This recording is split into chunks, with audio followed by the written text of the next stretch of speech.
James Stewart walked into Coy Gibbs's office mid-season and said 5 words that stopped the room cold. "I feel like I can't win. Not on the current track or in the current season, but on the bike. The Yamaha, the one with the backwards engine that Yamaha had staked everything on 2 years earlier." Stewart left that day. He signed with Yoshimura Suzuki for free. No contract money for the 2012 outdoor season. Just the chance to ride a different machine.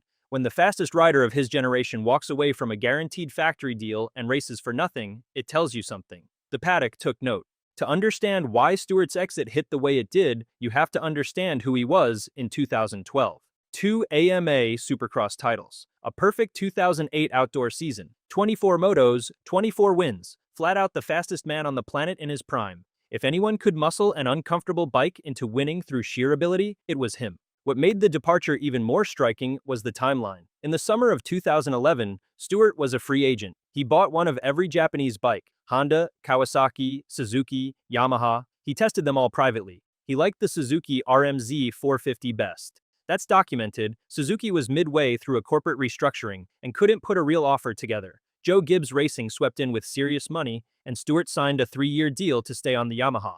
So when he finally walked in 2012, it wasn't impulsive. It was the exit he'd already tried to make a year earlier, finally completed. He'd been trying to make the reversed YZ450 work since the 2009 off-season. 3 full years, 2 different Yamaha teams. His 2012 Supercross season set everything on its own. He won 2 rounds but crashed out of several more, finished 7th overall, and by the midpoint had stopped pretending the results would improve. He'd said publicly for 2 full years that the bike was holding him back. Not the setup, not the team, the bike itself. That level of sustained, specific public frustration from a rider of that caliber wasn't opinion. It was data. He finally told Yamaha he was done. That was a brutal verdict for a bike that had been presented to the world as a revolution just 24 months earlier. The 2010 YZ450 was unlike any production motocross bike before it. Yamaha flipped the cylinder head, intake at the front of the engine, exhaust routed out the rear. Every other manufacturer for 50 years had done it the opposite way: exhaust forward, intake from the back.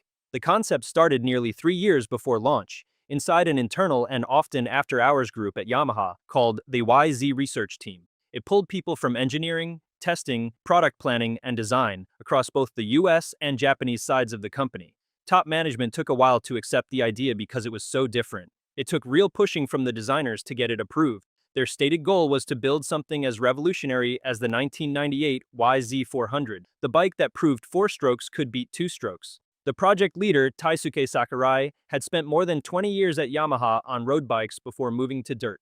The reason they built it this way was physics. A conventional intake track bends. Air enters from the top of the airbox, curves around the cylinder, and enters the engine at an angle. Every bend creates turbulence. Turbulence kills power. The reversed layout feeds air straight down from the front, direct path, no unnecessary curve. Yamaha's own engineers described it as the straightest possible intake track for the most direct airflow into the engine. The cylinder fills more completely on every intake stroke. More air means more fuel burned. More fuel burned means more power, without adding displacement or boost. Moving the exhaust to the rear pulled the heaviest mass back toward the bike's center, concentrating inertial mass near the middle of the machine. The bike was supposed to be lighter feeling, more nimble, faster through direction changes. At the unveiling, Yamaha's own media manager called it the most nimble-handling 450 ever, and said it approached the feel of a 252 stroke. On paper, it was one of the most coherent engineering arguments in modern motocross. On the track, James Stewart couldn't win on it. The handling difference was real, but not in the way Yamaha intended. The center of mass sat in a new place. The front end pushed in flat corners under load. The cockpit felt wide where riders' legs gripped the tank. The intake at the front created an aggressive induction roar that polarized everyone within earshot. Riders who'd spent a decade building muscle memory on conventional 450s were starting from scratch on a bike that wanted to be ridden differently. Nobody had a guide to how. Here's the sharpest detail from those early years. Before the 2014 redesign, national-level YZ450 riders were running an aftermarket engine relocation kit, a bracket set that physically moved the engine 10 millimeters forward in the frame to shift weight toward the front wheel. Third-party companies were selling correction hardware for a brand-new factory race bike, and fast riders were buying it. When that's happening, the engineering team has a problem written down in black and white. Yamaha heard it. That same 10mm engine forward position became the standard stock location in the 2014 redesign. Most manufacturers faced with their marquee factory rider leaving mid-season would treat it as a product crisis. Yamaha treated it as data. They didn't abandon the reversed layout. They refined it year by year with more engineering precision than any previous YZ generation had received. The 2014 YZ450 was a direct answer to the complaints. 14 millimeters narrower at the radiator wings, the exact width riders said they couldn't squeeze through corners. 22 millimeters lower overall, with the seat height dropping 24 millimeters, addressing the tall, wide-feeling cockpit that had frustrated riders from day one. The wheelbase shortened. The original Tornado coil exhaust, a corkscrew header that snaked under the seat, was replaced with a cleaner wraparound design that moved the silencer closer to the bike's centerline. The airbox volume grew 256%. In 2018, Yamaha made a smaller but precise change. They rotated the cylinder angle from 8.2 degrees rearward to 6.2 degrees, a 2-degree shift toward upright to increase forward weight bias and restore front-end bite entering corners. The exact issue Stewart had described to Coy Gibbs 6 years earlier. Fixed, incrementally, without fanfare. In 2014, Yamaha also brought the reversed layout to the YZ250F. Same concept, intake front, exhaust rear, tightened mass centralization, applied to the class where agility matters most. Riders who'd been cautious about the 450 felt the handling difference immediately on the lighter machine. This wasn't a single model experiment anymore. Yamaha was committing the layout across their whole race lineup. The results sheet, though, told a harder story. Yamaha's last 450 class outdoor title before the reversed engine era was Grant Langston in 2007. Through the 2010s, Ryan Villopoto won 2 outdoor titles on Kawasaki and 4 straight Supercross crowns. Ryan Dungey won outdoor titles on KTM. Ken Roczen won the 2016 outdoor title on a Suzuki. Eli Tomac won 3 straight outdoor championships on Kawasaki from 2017 to 2019. All traditional layouts. The reversed engine YZ450 won races in every one of those seasons. It just didn't close championships. That's the cruelest version of almost right.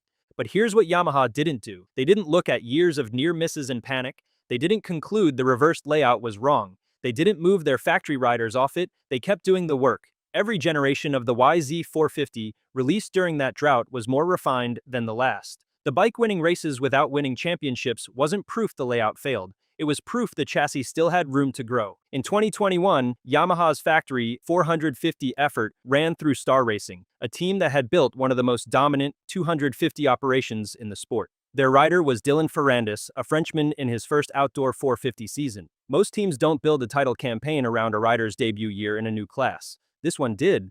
Ferrandis won the opening moto of the opening round on his 450 debut. He won 6 rounds overall. He stood on the podium at all 12 rounds. He took the 2021 AMA 450 Motocross Championship, Yamaha's first Premier Class outdoor title in 14 years. 14 years, on the reversed engine that the fastest rider of his generation said he couldn't win on. Eli Tomac had just closed out the 2020 AMA Supercross title with Monster Energy Kawasaki, on top of 3 straight outdoor 450 championships from 2017 to 2019. He was the most decorated active rider in the sport. He had no obvious reason to move. He called it a performance decision. Racer X reported it directly. Not a money move, not a change of scenery. He believed the Yamaha gave him the best chance to win. Think about what he was walking away from. 3 consecutive outdoor titles on a proven Kawasaki, a 2020 Supercross championship on the same brand, a team he'd been with through his entire career peak. He left all of that at 29 years old. He'd already won everything that platform could offer him. He went to a machine whose most recent outdoor title before Ferrandis was from 2007.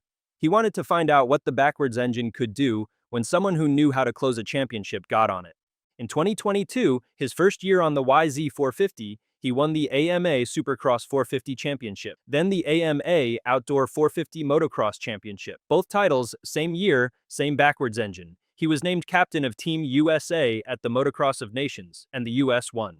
The rider who'd won 3 outdoor titles on a conventional Kawasaki did it again on the bike with the backwards cylinder. In his first season on it, James Stewart spent 3 years on this bike and told Yamaha face-to-face that he couldn't win on it. He was right for where the bike was in 2012. It wasn't finished. Every difficult lap, every complaint, every relocation kit, bought by every fast rider, every race that should have been a championship and wasn't, all of it fed back into the engineering. 12 years later, the same layout that drove Stewart out carried Eli Tomac to a double championship in his very first season on it.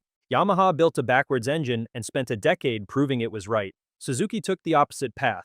No radical layout, no reinvented premise, no decade of doubt, just a yellow bike that keeps ending up under champions. That's the next video. Why champions keep choosing Suzuki? It's up right now.